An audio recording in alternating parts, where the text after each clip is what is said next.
Shalom Israel, grace and mercy from God the Father of our Lord Jesus Christ be unto you, and all praises to the Most High that we made it another week to another Bible History 101. And I just want to make sure everything is functioning properly, and once we see that, we can get into it.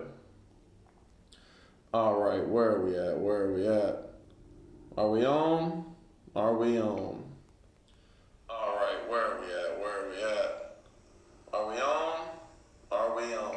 Okay, so praises to the highest. All right, so we're going to go ahead and get into it. And number 16 is where we are picking up. As you can tell by the title, this is about Korah's rebellion. Let me just bring this on down. And we can put it about right here. That'll do, that'll do. So, as you can tell by the title, this is about, and the subheading right here, Korah's rebellion. Starting with verse 1 and number 16. Now Korah, the son of Izhar, the son of Kohath, the son of Levi, and Dathan and Abiram, the sons of Eliab, and On, the son of Peleth, the sons of Reuben, took men, right? So Korah being a Levite, and these Reubenites, all right? I don't know Dathan and Abiram, but regardless. These Israelite men, these are Israelite men coming up against the congregation, and they rose up before Moses, excuse me, with certain of the children of Israel, 250 princes of the assembly, famous in the congregation. So it wasn't just Korah, right, and Dathan and Abiram and On, right? It was 250 well-known, famous men in the congregation, men of renown, right? So these are men of war. These are mighty men who did this. And they gathered themselves together against Moses and against Aaron and said unto them, Ye take too much upon you, seeing all the congregation are holy, every one of them, right? So he said, look, everybody in this congregation is chosen by God, right? And the Lord is among them. Wherefore then lift ye up yourselves above the congregation of the Lord. They said, look, we're all equal, right? We're all God's people. We're all God's children. That's what they're saying, right? So he said, look, y'all are putting yourselves in this position, all right? And when Moses heard it, he fell upon his face. And he spake unto Korah and unto all his company, saying, Even tomorrow the Lord will show who are his, and who is holy, and will cause him to come near unto him. Even him whom he had chosen will he cause to come near unto him. Right? So, Moses, first of all, he humbled himself, right? He got down and fell on his face before him, right? And you know that had to lift up the pride and the ego in Korah and his men. Like, oh, look, Moses bowing down to us. But as Moses lifted up, he said, tomorrow the Lord's going to show us who he chooses. All right? Verse 6, This do, take you censers, Korah and all his company, and put fire therein, and put incense in them before the Lord tomorrow. And it shall be that the man whom the Lord doth choose, he shall be holy. Ye take too much upon you, you sons of Levi. Right, so he said, look, oh, y'all saying we take too much upon us? No. You think that just because you're a Levite, God has chosen you? No, we'll see tomorrow. All right? Let me go ahead and plug this up. All right. And Moses said unto Korah, Hear I pray you, ye sons of Levi, seemeth it but a small thing unto you that the God of Israel has separated you from the congregation of Israel to bring you near to himself to do the service of the tabernacle of the Lord, and to stand before the congregation to minister unto them. Right. So Moses is already saying, look, you already chosen as a Levite. Not only are you God's people as an Israelite, you've chosen as a Levite, even separate from the Israelites. Is that too little of a thing? All right. And he hath brought thee near to him, and all thy brethren, the sons of Levi, with thee. And seek ye the priesthood also? He said, oh, now you want to be high priest too? It's not enough that you're a Levite. Now you want to be high priest too. For which cause both thou and all thy company are gathered together against the Lord? And what is Aaron, that ye murmur against him? So notice this. Because Korah didn't say anything particularly against God, right? But since he came against God's chosen prophets in this instance, Moses and Aaron, the people that God chose over the congregation, he said, look, you coming against the Lord. All right? For which cause both thou and all thy company are gathered together against the Lord. And what is Aaron, that you murmur against him? Right? Because Aaron didn't choose himself. God chose Aaron. All right? It wasn't even Moses that was called to be the first high priest. That was Aaron. All right? And Moses sent to call Dathan and Abiram, the sons of Eliab, which said, we will not come up. Is it a small thing that thou hast brought us up out of the land that floweth with milk and honey, to kill us in the wilderness, except thou make thyself altogether a prince over us? Right, so the son, these Dathan and Abiram, they said, look, no, we ain't doing what you say, Moses. We ain't taking part in your little, censers. We're not offering anything to the Lord tomorrow. You usurping authority over us, right? Moreover, thou hast not brought us into a land that floweth with milk and honey, or given us inheritance of fields and vineyards. Wilt thou put out the eyes of these men? We will not come up. So Dathan and Abiram said, we're not coming up. And Moses was very wroth, and said unto the Lord, respect not thou their offering. I have not taken one ass from them, neither have I hurt one of them. Right? Moses, he didn't use his position of power like he could have. Right? A lesser man in Moses' position, when, I don't know if y'all recall a couple weeks ago, when everybody was bringing the materials for the tabernacle. All right?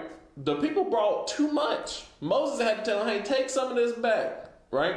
If Moses was a lesser man, then he would have kept all that stuff that was extra. Right? But he didn't.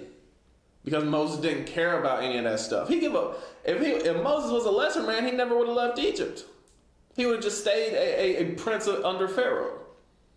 But he, as you read in Hebrews 11, he chose rather to suffer with his people and with God than to enjoy the pleasures of this world.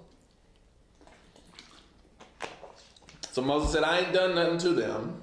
Verse 16, and Moses said unto Korah, be thou and all thy company before the Lord, thou and they and Aaron tomorrow. And take every man his censer, and put incense in them, and bring ye before the Lord every man his censer, 250 censers. He said, for every single one of y'all bring a censer, and offer an offering unto the Lord, and see who he honors. Thou also and Aaron, each of you his censer. And they took every man his censer, and put fire in them, and laid incense thereon, and stood in the door of the tabernacle of the congregation with Moses and Aaron.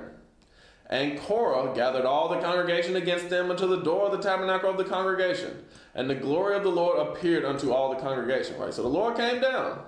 And the Lord spake unto Moses and unto Aaron, saying, separate yourselves from among this congregation, that I may consume them in a moment.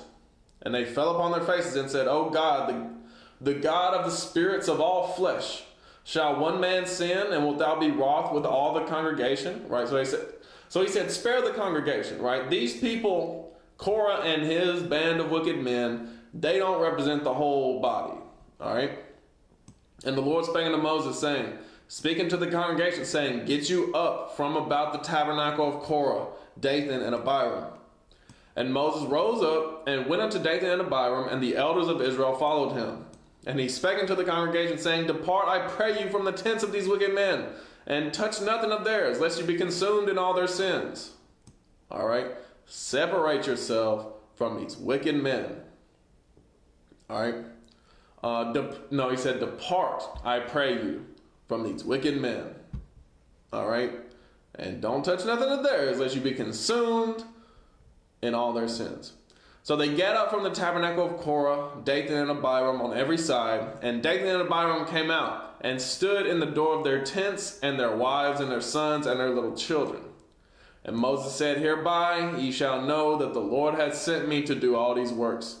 For I have not done them of my own hand, of my own mind. All right.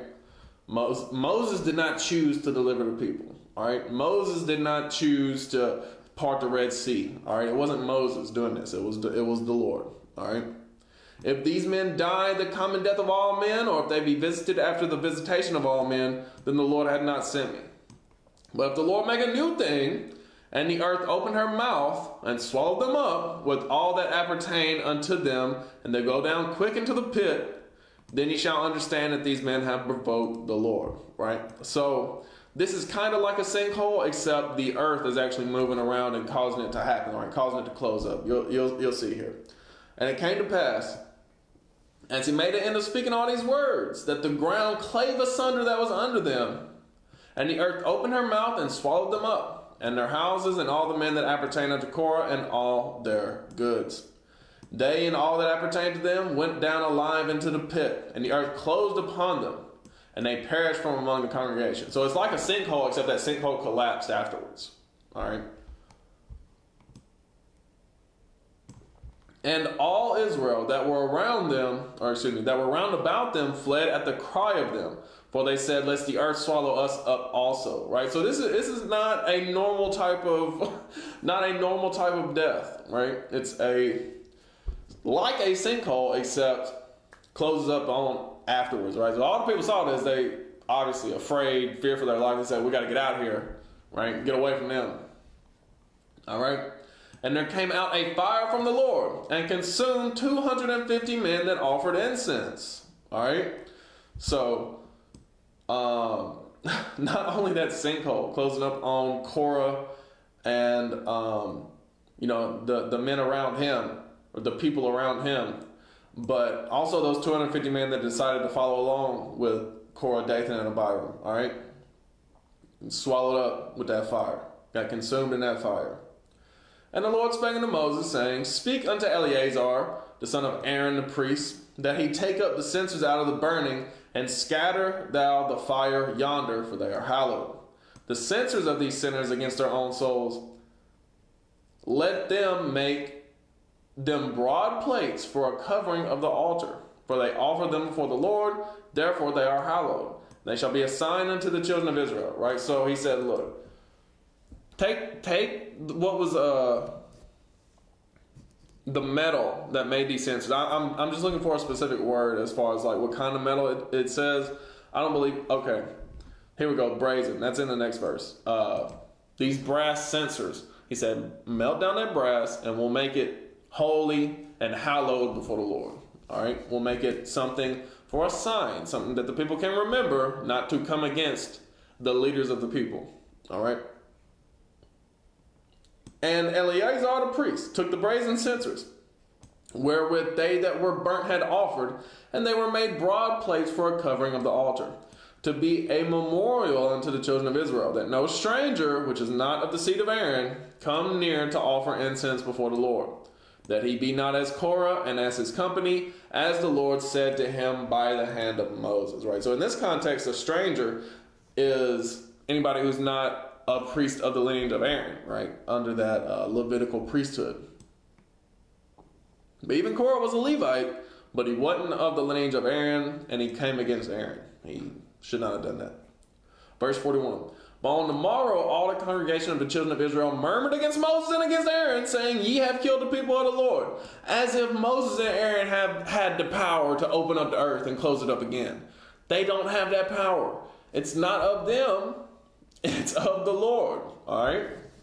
The people still ain't getting this. This wicked and evil generation still doesn't understand that the things that they are witnessing, the things that they are seeing is not of men, but it's of God, even though men could not do the things that they're seeing, all right? They're still not getting it. They still don't have faith, all right? Verse 42, and it came to pass when the congregation was gathered against Moses and against Aaron, that they looked toward the tabernacle of the congregation, and behold, the cloud covered it, and the glory of the Lord appeared. And Moses and Aaron came before the tabernacle of the congregation. And the Lord spake unto Moses, saying, get you up from among this congregation, and I may consume them as in a moment. And they fell upon their faces, right? So God has gotten sick and tired of that generation, all right, ready to wipe them out. And Moses said unto Aaron, take a censer and put fire therein from off the altar and put on incense and go quickly unto the congregation and make an atonement for them. For there is wrath gone out from the Lord. The plague is begun. And Aaron took as Moses commanded, and ran into the midst of the congregation. And behold, the plague was begun among the people. And he put on incense and made an atonement for the people. And he stood between the dead and the living, and the plague was stayed. Right? So, it doesn't say what kind of plague this was, but a disease went among the people. Now they that died in the plague were 14,700. Beside them that died about the matter of Korah. Right? So you got another 14,700 there. So that'd be in total 14,950, give or take, whoever was with Korah whenever he got burnt up, right? Or swallowed up, excuse me. And Aaron returned unto Moses unto the door of the tabernacle of the congregation, and the plague was stayed. All right, so notice in this moment that, first of all, Moses didn't try to go and offer up incense to the Lord, right? Because he knew that was not his role. He knew that, and he was obedient. He was the meekest man in all the earth, right? That when the Lord said, nobody that's not Aaron, right? So not even Moses went into, he said, Moses didn't say, I'm going to take the censer and do it myself. No, he said, Aaron, you go do it, right? And when Moses told Aaron to do something, Aaron wasn't like, well, who are you telling me what to do, Moses? No, Aaron did what he said to do. So here you have the two roles being played here. One, a leader as in Moses, a follower as in Aaron, yet they're both chosen by God for two different purposes, and they both understand their role. All right? Korah, he had a role as in the service of the tabernacle. That's the Levite's role. But he wanted to usurp Aaron's role as the priest, right? And see, that's where he messed up. Ended up dying because of it. That pride, that ego took over. He said, well, I don't want to serve my role. I want to do this, that, and the third. Okay. God put you to death. Number 17, start with verse 1. And the Lord spake unto Moses, saying, speak unto the children of Israel, and take of every one of them a rod according to the house of their fathers, and of all their princes according to the house of their fathers 12 rods. Write thou every man's name upon his rod. Right, so take a staff, right, a wooden staff. And thou shalt write Aaron's name upon the rod of Levi. For one rod shall be for the head of the house of their fathers. And thou shalt lay them up in the tabernacle of the congregation before the testimony, where I will meet with you. Right? So the Lord is devising a sign to show the people, because again, where we just left off with the last chapter, they were murmuring against Moses and Aaron, saying, oh, y'all killed the people of God, right? Verse 4, and thou shalt lay them up in the tabernacle. I think I just read this, but I'll finish it out. The congregation before the testimony, where I will meet with you. Verse 5, and it shall come to pass that the man's rod whom I shall choose shall blossom. And I will make to cease from me the murmurings of the children of Israel, whereby they murmur against you. Right? God said, look, I'm tired of hearing them complain and gossip and murmur against you. I'm tired of it. I got to shut all this down. All right? And Moses spake unto the children of Israel, and every one of their princes gave him a rod apiece, for each prince one, according to their father's houses, even 12 rods. And the rod of Aaron was among their rods. And Moses laid up the rods before the Lord in the tabernacle of witness. And it came to pass that on the morrow Moses went into the tabernacle of witness, and behold, the rod of Aaron for the house of Levi was budded, and brought forth buds, and bloomed blossoms, and yielded almonds. You see that right there? So not only was it bringing forth blooms, it was bringing forth fruit, right? And this is like not been connected to a tree for probably years at this point. Yeah, it started to bring forth almonds overnight. And Moses brought out all the rods from before the Lord unto all the children of Israel, and they looked and took every man his rod.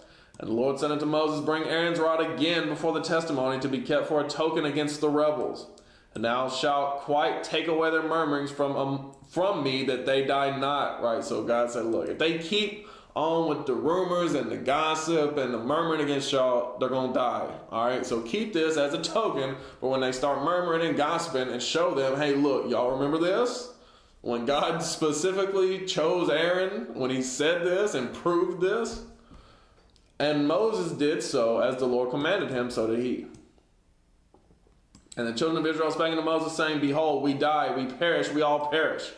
Whosoever cometh anything near unto the tabernacle of the Lord shall die. Shall we be consumed with dying? All right, so now they're complaining about how their sin says getting them killed. All right, but anyway. We're skipping over 18, 19. That's more law. And we'll jump right into 20. Numbers 20, starting in verse 1. Then came the children of Israel, even the whole congregation, into the wilderness of Zin in the first month. And I did get a map on this. So give me 1 second while I pull this up. All right, where are we at? Let's see how. Okay. Let's go full screen. Okay, so here's the whole region as far as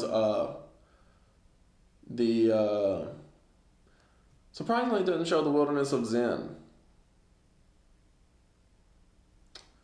But we're pretty much here in the same area as far as Sinai. Zin, I believe, actually goes further to the east here. Let's see. But it is showing basically the gist of where they're going as far as like crossing the Red Sea right here, down into Sinai / Horeb, up through Hazeroth, and I think it's about to tell a specific city here in a minute. And perhaps back and forth in here.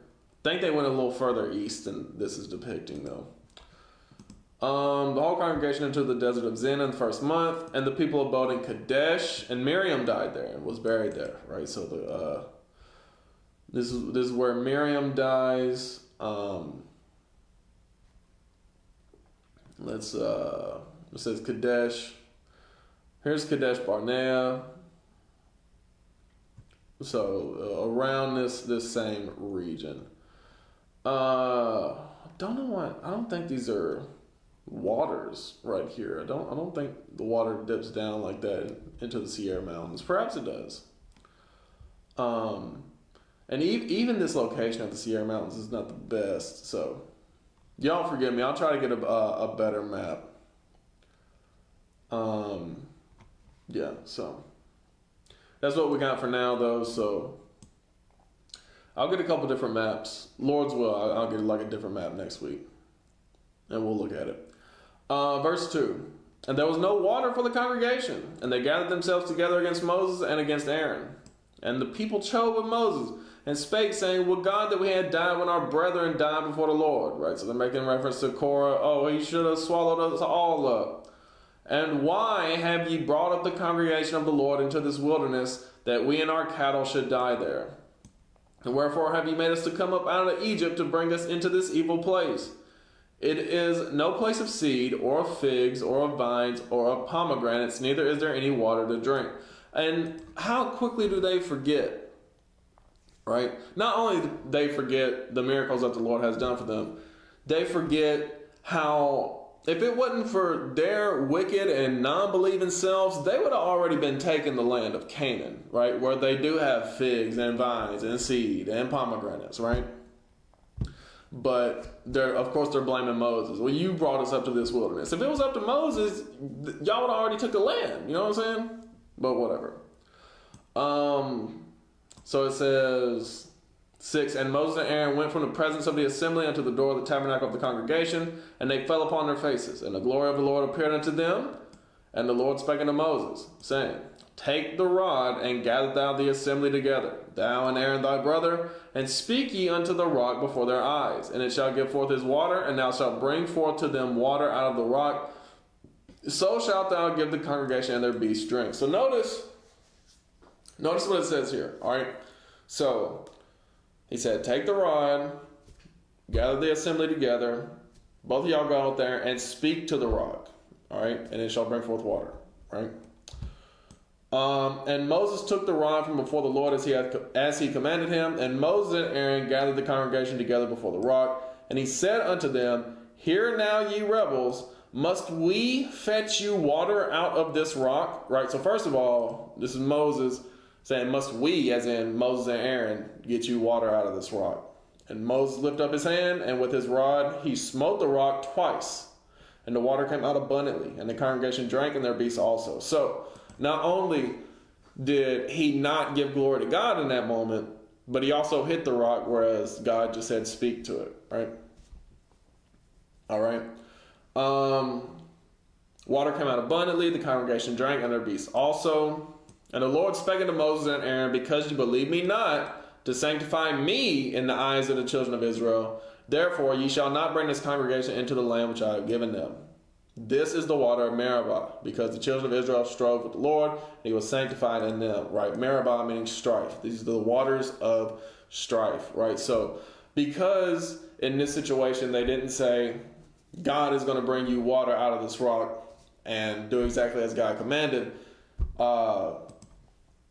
they instead did it their own way, which they still had power in their own way. They still brought forth the water, but God said, because of this, y'all won't get to inherit the Holy Land. All right, it's going to be, as we've already went through in Bible History 101, Joshua and Caleb, they ended up taking the children of Israel into the Holy Land, into the homeland. All right. Because this is the water of Meribah, because the children of Israel strove with the Lord, and he was sanctified in them. And Moses sent messengers from Kadesh unto the king of Edom. Right, so Kadesh Barnea, we're going to use this for now. Edom would be, actually, Edom is like right in here. Right, that's where Sierra is. It's got the Sierra Mountains right here for whatever reason. But I might have a different map that actually shows a better depiction of where Edom is. In modern day, it's called Petra, but it's the same thing. Yeah, so Edom is right in here. Like a little bit east, a little bit southeast of the Jordan. That's where Petra is. Right? So it'd actually be like over here. But regardless, he still sent to Edom, to the king of Edom, Thus saith thy brother Israel, Thou knowest all the travail that hath befallen us, how our fathers went down into Egypt, and we have dwelt in Egypt a long time. And the Egyptians vexed us and our fathers. And when we cried unto the Lord, he heard our voice and sent an angel, and hath brought us forth out of Egypt. And behold, we are in Kadesh, a city in the uttermost of thy border. Let us pass, I pray thee, through thy country.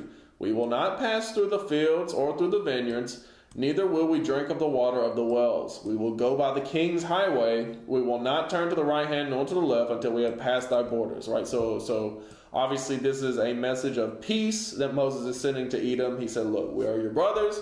We just want to travel through.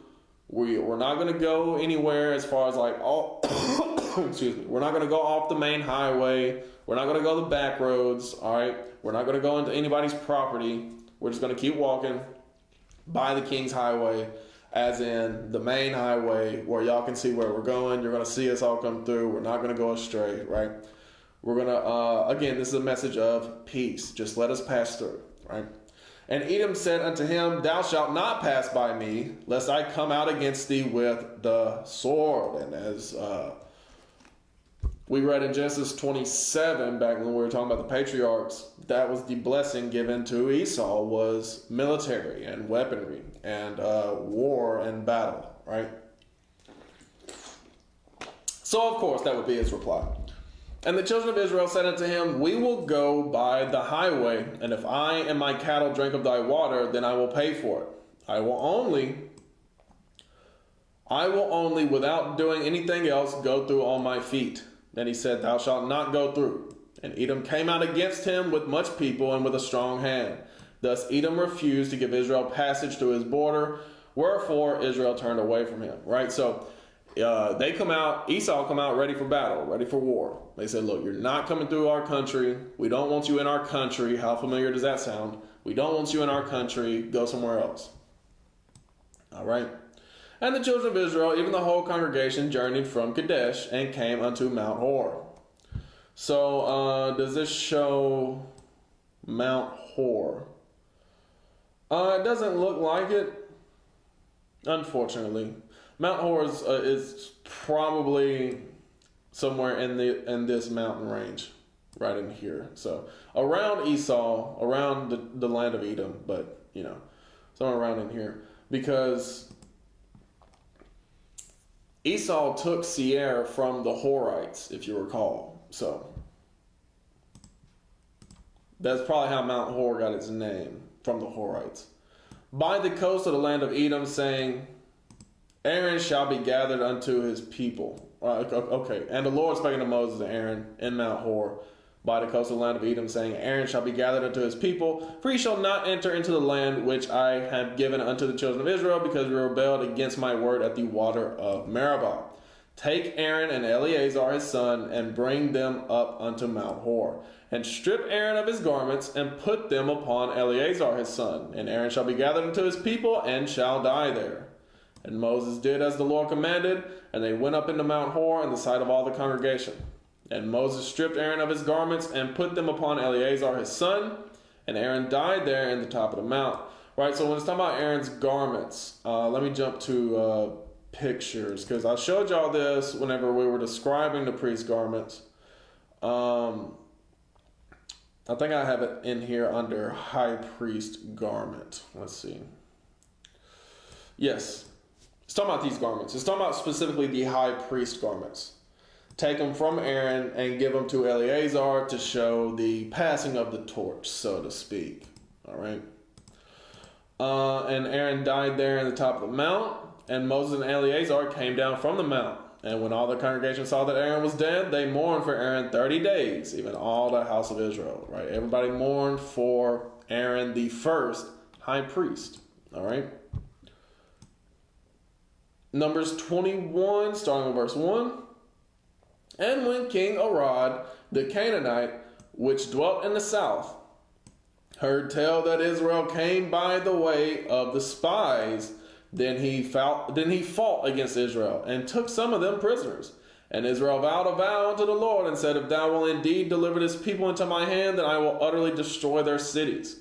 And the Lord hearkened to the voice of Israel, and delivered up the Canaanites, and they utterly destroyed them and their cities. And he called the name of the place Hormah.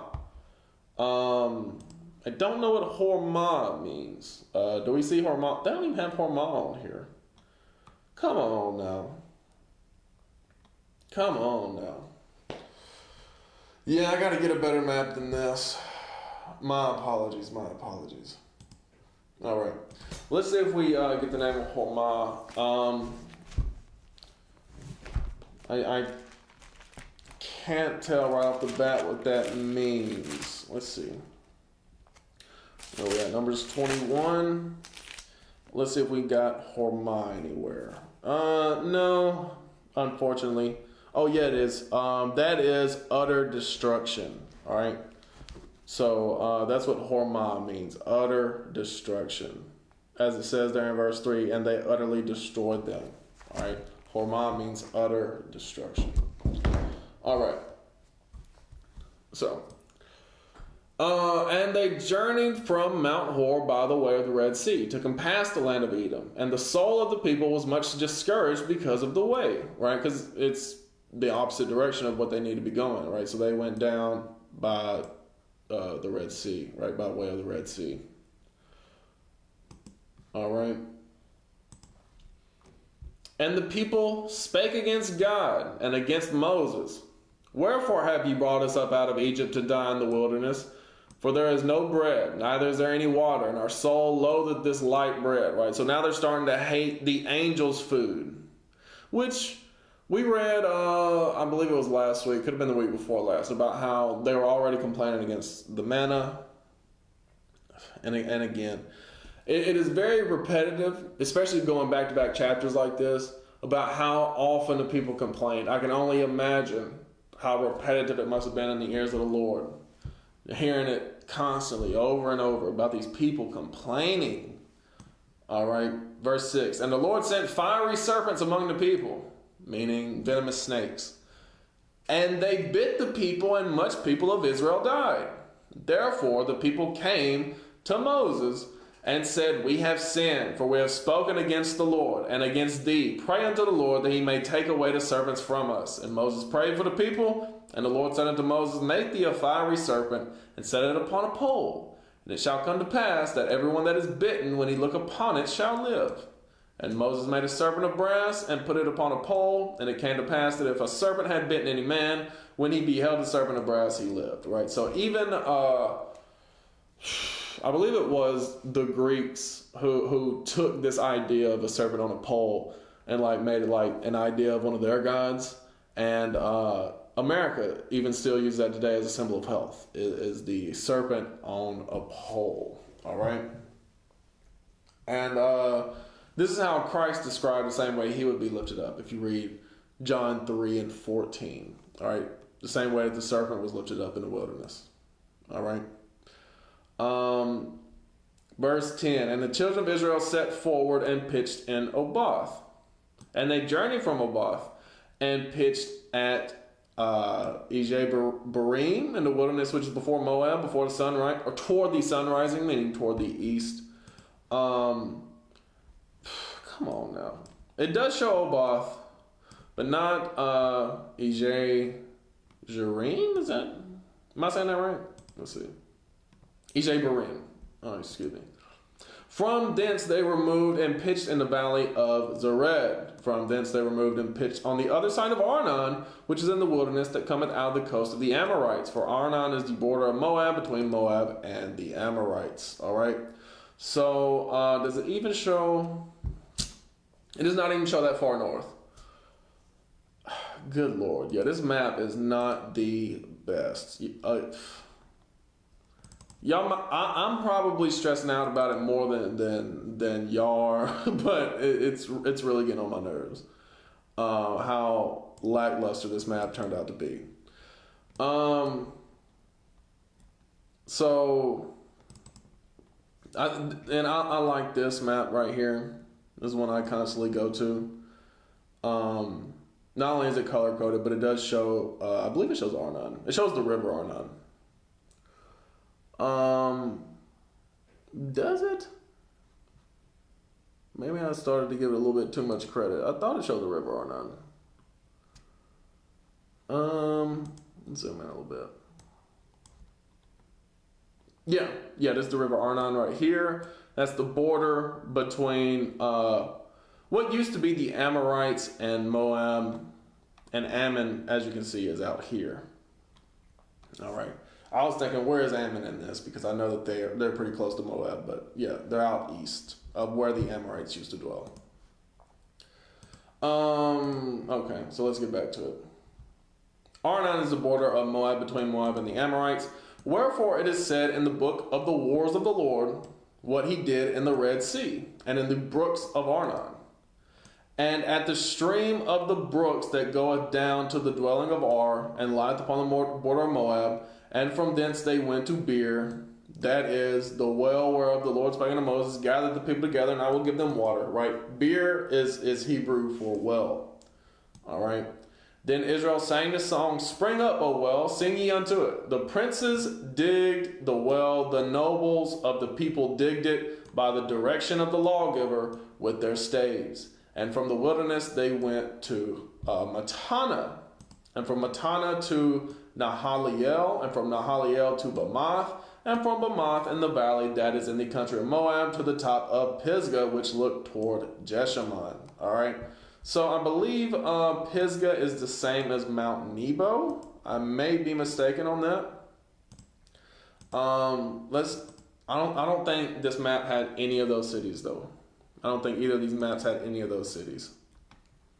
Well, maybe did it mention Devon? Or am I tripping? No, it mentioned Matana, Nahaliel, and Bamoth. Let's see Jeshimon anywhere. No Jeshimon, unfortunately. Let's get out of this. What about this one? No. Yeah, it's just really upsetting me. I'll just put it like that. And Israel sent messengers unto Sihon, king of the Amorites, saying, Let me pass through thy land. We will not turn into the fields or into the vineyards. We will not drink of the waters of the well. But we will go along by the king's highway until we be past thy borders. And Sihon would not suffer Israel to pass through his border. But Sihon gathered all his people together and went out against Israel into the wilderness. And he came to Jahaz and fought against Israel. Right? So Jahaz was actually on that other map. I remember seeing Jahaz. Yeah, I'm going to have to exit out of that other one and just go back to the one. Because this has actually turned out to be better for what we are doing here. And you see Jahaz is right there. And the white, I don't think y'all can see that. Y'all might not be able to see that. Jahaz is right here. The white dot means that, the makers of the map were not exactly sure where it's at, but have, like a close approximation. But it's right there, what became Reuben's land, right there on the border of Moab, basically. All right. But notice that Moses, again, he sent unto Sihon a message of peace. Look, we're just trying to pass through, right? Because really, the land that was on Moses' mind as far as what the people would inherit is this right here, basically from Tyre all the way down to Judah, Simeon, that and everything west of the Jordan, right? That's what Moses was thinking of when he was thinking of the Promised Land, right? Was all this? It was like west of the Jordan, right? Until obviously God had other plans, and Sihon, he wanted to go to war. He fought against Israel at Jahaz, and Israel smote him with the edge of the sword, and possessed his land from Arnon unto Jabbok, even unto the children of Ammon. For the border of the children of Ammon was strong. Right? They wasn't necessarily trying to go fight the Ammonites. They had nothing to do with the Ammonites. Right? But Arnon and Jabbok, the Jabbok River, this is all the land of Sihon. The Jabbok is up here, and Arnon is down here, right? So all of that was of Sihon. This whole region right here was of Sihon, also known as actually. It did just kind of describe it as from Jabbok to Arnon, the land of Arnon, right? And a little bit north of that is Gilead, and north of that is Bashan, all right? Let's see.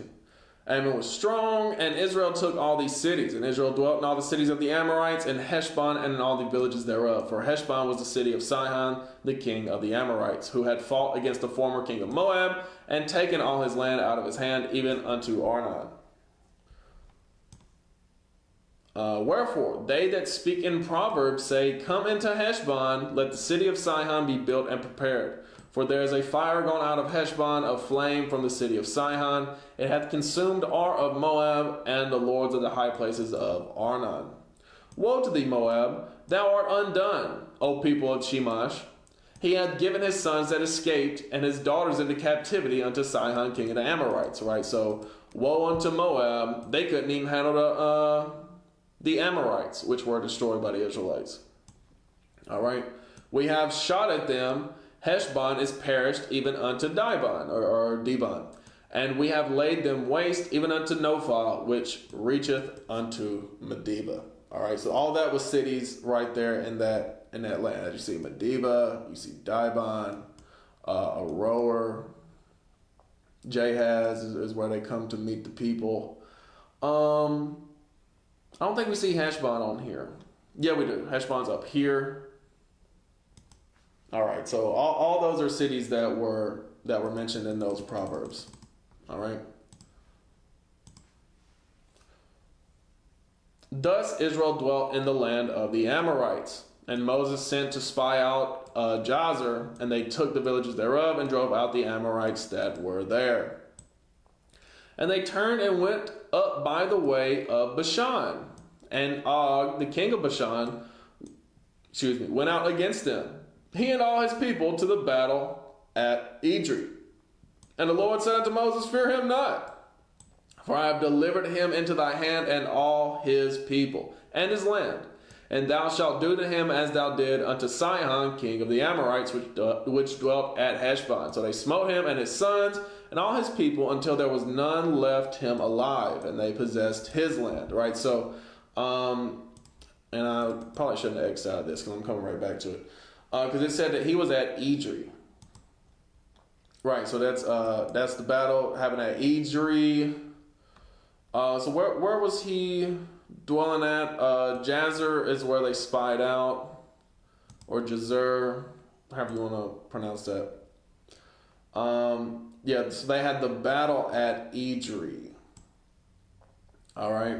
Bashan is all the way in the north. All right. So we have this land that, from the Jabbok to the Arnon, which was taken from Sihon, right, king of the Amorites. And all the rest of this land, what is like Gilead and Bashan, was ruled over by Og, all right, and they defeated him at Edrei, all right. So that's how all this land east of the Jordan was taken. And we'll eventually get to the point where it's distributed to the Gadites, Reubenites, and half the tribe of Manasseh. But that's all I want to get into for this week, because I want to keep next week chapter 22, 23, 24, and 25, because they all kind of go together in the book of Numbers. All right. So with that, I hope y'all learned something. All right. And I will close it out with Matthew 26. All right. Because I did briefly mention Christ and the gospel. All right. Matthew 26, starting with verse 6. Now when Jesus was in Bethany in the house of Simon the leper, there came unto him a woman having an alabaster box of very precious ointment, and poured it on his head as he sat at meat. But when his disciples saw it, they had indignation, saying, to what purpose is this waste? But his ointment might have been sold for much and given to the poor. When Jesus understood it, he said unto them, why trouble ye the woman? For she hath wrought a good work upon me. For ye have the poor always with you, but me ye have not always. For in that she hath poured this ointment on my body, she did it for my burial. Verily I say unto you, wheresoever this gospel shall be preached in the whole world, there shall also this that this woman hath done be told for a memorial of her. Right? I know these streams go all across the world, and I got to give a memorial for that sister who did a wonderful thing for our Lord, because that's what he commanded us to do. So with that, hope y'all learned something. I'm going to say shalom, and let God be magnified.